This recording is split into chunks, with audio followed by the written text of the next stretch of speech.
extraordinários momentos da vida pública de Ceará. Um momento onde correntes políticas diferentes, de origens diferentes, necessitaram se unir, se aliar para traçar um rumo para o nosso município, para dotar Ceará, o nosso município, de um norte. Ele que está destroçado, vitimado por aqueles que confundem trabalhar para o povo com interesses próprios, com interesses de grupeiros. Todos nós cearenses somos testemunhas. Há mais de um ano aqui em Ceará se digladiam, protegidos pelo manto das benesses da prefeitura, brigam pelo cargo de vice-prefeito e de prefeito aqui em Ceará, sem nenhum projeto, sem nenhuma preocupação com as pessoas, simplesmente para ocupar cargos, para se locupetar de cargos, para garantir empregos para parentes, para familiares, para grupos políticos. Então fez-se necessária essa união de pessoas e de grupos políticos para mudar esse estilo de administração, uma administração de cara feia, de carranca, de maus tratos, uma política de cruzeiras, de risos dissimulados. Então, tivemos que nos reunir para traçar um planejamento político e desse planejamento político adotar um estilo administrativo que contemple sobretudo o povo, sobretudo o cidadão. Um estilo administrativo que acabe com os maus tratos nas repartições, onde o cidadão e a cidadã que lá procura é maltratado. Um estilo político que acabe com as filas das madrugadas frias de sofrimento e de desconforto. Um modelo administrativo que respeita o funcionário público, que trata o funcionário público como um patrimônio nobre do município, que é o que ele é. Que acabe com as desigualdades, as situações salariais, onde os poucos ganham tanto e muitos ganham tão pouco, para que o nosso funcionário valorizado trabalhe com amor, bem e melhor para o município, para o povo, para a sociedade. Um estilo administrativo que contemple a educação, para que tenhamos uma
da união,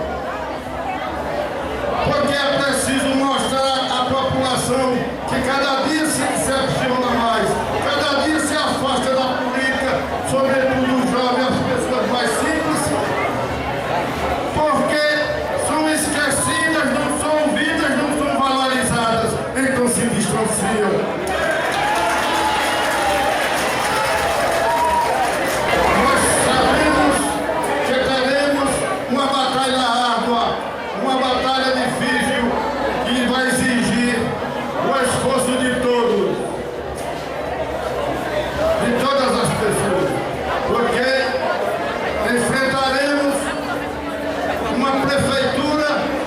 Administração feroz, uma prefeitura preocupada não com o povo, com as pessoas, mas sobretudo em preservar uma gestão que valoriza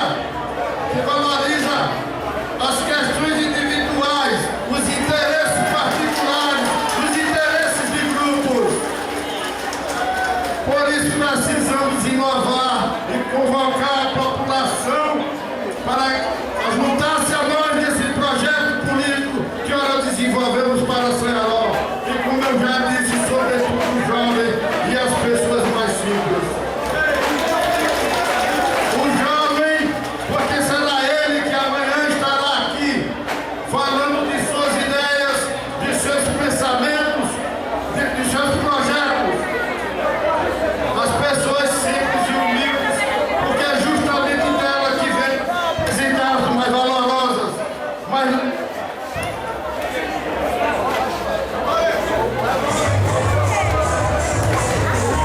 porque até pela própria natureza da pessoa simples, suas ideias vêm desprovidas de vaidades e de interesses pessoais.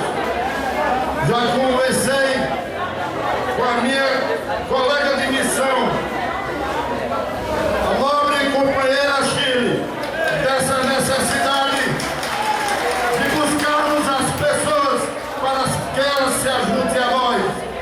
Vamos conclamar, Chile, a nossa militância, nossos colaboradores, nossos candidatos a vereadores dos partidos que formarão o governo de amanhã, o futuro governo de Ceará.